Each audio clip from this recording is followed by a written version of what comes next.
Hey everyone, and welcome back to another video. And in this video, I'm going to show you how to connect a payment method to the Royal Caribbean app. Now, this video is going to be particularly useful for individuals. Let's say that you're about to go on a Royal Caribbean cruise ship and you want to go ahead and connect a different payment method.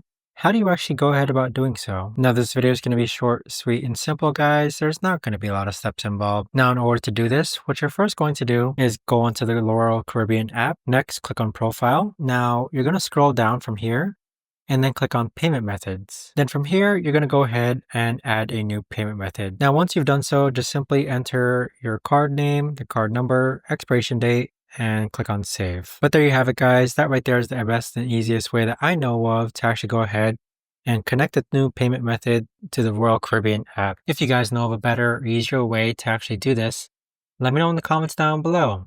I would love to know. Thanks so much for watching, everyone, and I'll see you guys all in the next video.